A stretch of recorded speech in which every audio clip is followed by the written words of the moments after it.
dan buah belimbing yang makan di pohon tuh enak rasanya. Ya, kalau belimbing yang belum matang dimakan sakit di perut, asem.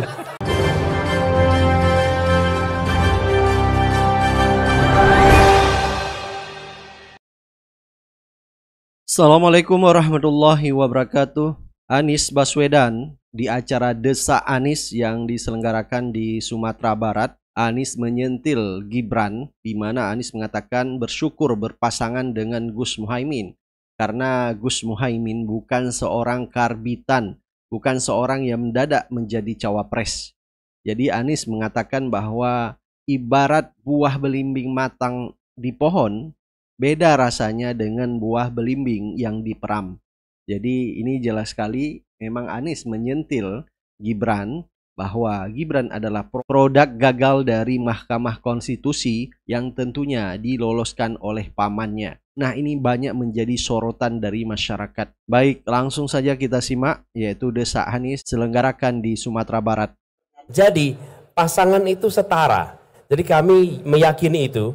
Karenanya saya bersyukur sekali berpasangan dengan Gus Muhaimin Iskandar, seorang yang punya rekam jejak perjuangan sejak masa muda, aktivis sejak zaman mahasiswa, kemudian menjadi ketua umum PMII, lalu aktif di dalam proses politik, memimpin partai politik. Jadi bukan seseorang yang karbitan, bukan seorang yang mendadak jadi calon wakil presiden, sama sekali tidak. Tidak. Jadi ya kalau dia buah gitu, kalau dia buah yang matang di pohon, dan buah belimbing yang makan di pohon tuh enak rasanya. Ya, kalau belimbing yang belum matang dimakan sakit di perut, asem.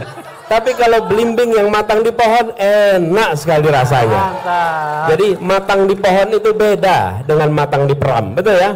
Nah, jadi insya Allah ke depan ini sebagai pasangan, insya Allah bila amanat itu diberikan, kita bisa bekerja bersama dan setara untuk saling mengisi. Gitu kira-kira. Terima kasih. Anies juga menyinggung yaitu tentang masalah izin acara yang sering dipersulit. Jadi segala macam kesulitan yang dihadapi oleh tim Anies.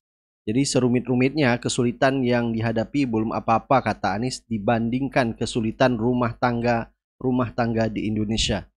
Menyampaikan kegiatan Desak Anies di Sumatera Barat kali ini penuh dengan dinamika yang terjadi.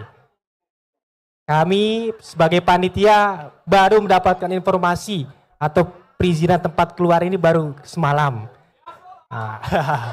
Padahal kami ingin masyarakat bisa bertanya, bisa mendesak Anies Baswedan perihal apa yang ingin dijalankan oleh beliau ke depannya dan apa yang sudah dilakukan oleh beliau di kemudian hari.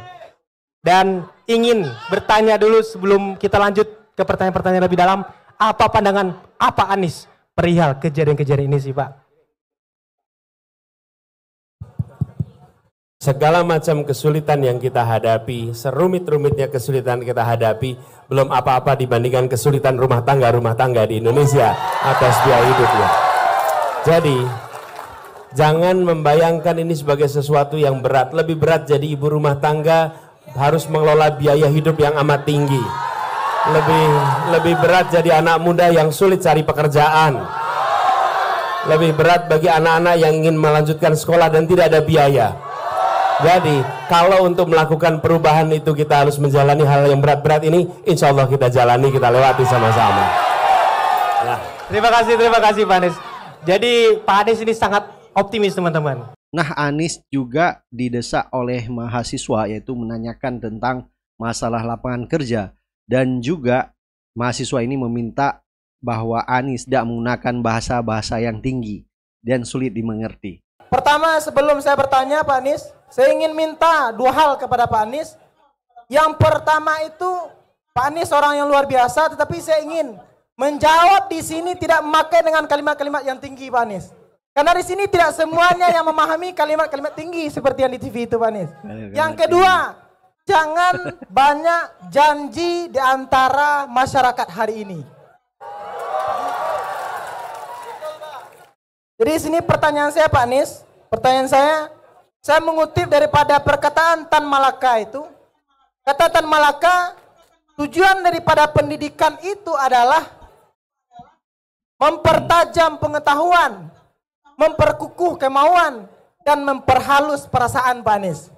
Jadi dari kalimat itu, kami sebagai mahasiswa, kami sebagai orang yang pernah belajar itu, banyak di antara kami yang hari ini telah menjalankan 3 hal itu, Pak Anies, tetapi merasa ketakutan.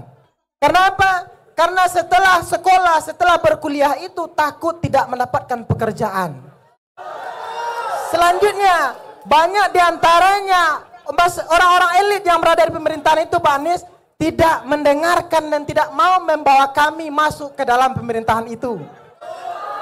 Jadi Pak Anies, saya minta penjelasannya, kami dari sektor kawan-kawan mahasiswa dan dari seluruh yang pernah berkuliah, Pak Anies. Sekian, terima kasih. Sulit cari kerja. Jangan tinggi-tinggi, sederhana aja. Sulit cari kerja, gitu kan? Nah, gitu. Rupanya dia yang ngomongnya rumit nih. Saya mencoba mencari apa ini maksudnya. Ternyata pertanyaan sederhana, bagaimana cepat cari kerja, gitu. Jadi yang berbelit-belit siapa ini?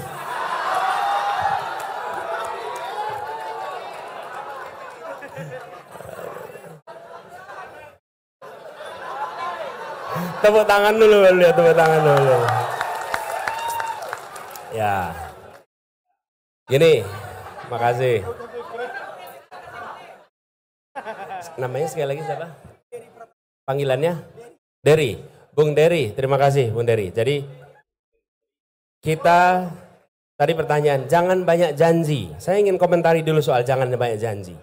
Sebenarnya bagi masyarakat hari ini jangan melarang untuk punya banyak janji. Tapi bilang begini, silahkan Anda janji yang banyak. Kami akan catat janjimu dan kami akan tagih janjimu. Gitu.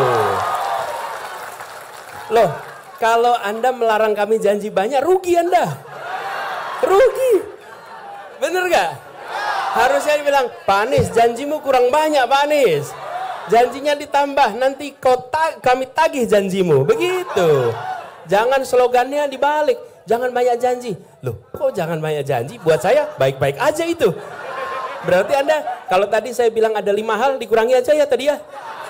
Mau nggak dikurangi tadi? Ya, kalau gitu stadion dihapus saja ya. Oke. Revitalisasi kereta api hapus saja ya. Loh, kata dia jangan banyak janji. Nah, makanya dibalik. Nah, ini saya ajarin nih.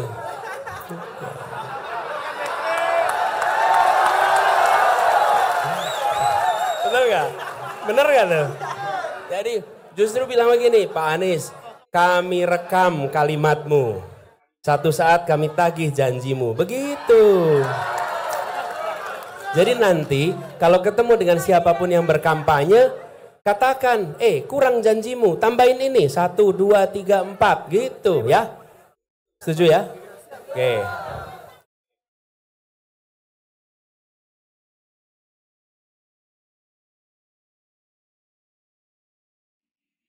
Nah, lalu tadi pertanyaannya, bagaimana supaya lapangan pekerjaan? Ya betul. Tan Malaka pernah mengatakan itu. Tujuannya mempertajam kecerdasan, memperkuat kemauan, memperhalus perasaan. Itu dikatakan Tan Malaka. Dan kita semua ingat kalimat itu. Nah sekarang kita harus ingat bahwa pendidikan bukan sekedar persiapan kerja. Dan pendidikan bukan semata-mata untuk menciptakan penjajah ilmu pengetahuan yang akan menjual ilmunya kepada orang-orang yang akan membayar dengan harga termahal. Bukan. Pendidikan adalah mengembangkan potensi yang ada dalam dirinya. Untuk menjadi manusia yang berakhlak, manusia yang punya kompetensi, manusia yang punya skill, manusia yang nantinya memberikan manfaat bagi dirinya dan lingkungannya.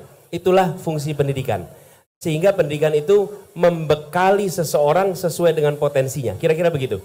Seperti yang dikatakan juga oleh Tan Malaka. Nah, sekarang tantangan kita apa? Tantangan kita begini. Tantangan kita bukan anak-anak saja yang tidak bisa mendapat pekerjaan, tapi pekerjaannya yang kurang banyak. Jumlah yang lulus dengan lapangan pekerjaannya tidak seimbang, nggak seimbang. Katakanlah begini, yang lulus 100 pekerjaannya 60. Otomatis 40 nggak dapat pekerjaan. Itu sebabnya kami selalu katakan, kita ingin kebijakan pertumbuhan ekonomi yang menciptakan pemerataan dan keberlanjutan. Itu istilahnya pertumbuhan yang berkualitas. Bila saya harus memilih pertumbuhan ekonomi yang tinggi tanpa pemerataan atau pertumbuhan ekonomi yang menengah dengan pemerataan, maka saya akan katakan pertumbuhan ekonomi yang menengah dengan pemerataan. Nah, pemerataan itu artinya juga kesempatan kerja. Jadi, investasi yang terjadi sekarang ini tinggi sekali. Kita lompat investasinya dari sekitar 400 triliun per tahun 2013 menjadi 1.200 triliun di tahun 2022. Lompat itu 3 kali lipat. Tetapi penyerapan tenaga kerjanya tidak meningkat. Kenapa? Karena investasinya di bidang yang padat modal. Ini yang kita ingin dorong ke depan. Investasi di padat karya dan investasi dorong untuk sektor informal mikro. Karena itu menyerap tenaga kerja banyak. Jadi dengan begitu nanti teman-teman lulus kuliah, lulus sekolah, lebih mudah dapat pekerjaan, bukan semata-mata karena mampu atau tidak mampu, tapi karena lapangan pekerjaannya tersedia, gitu. Jadi itu saya rasa bahasanya udah sederhana sekali itu, untuk menjawab pertanyaan yang tadi lebih rumit bahasanya ya. Baik, sampai ketemu lagi di video selanjutnya. Assalamualaikum warahmatullahi wabarakatuh.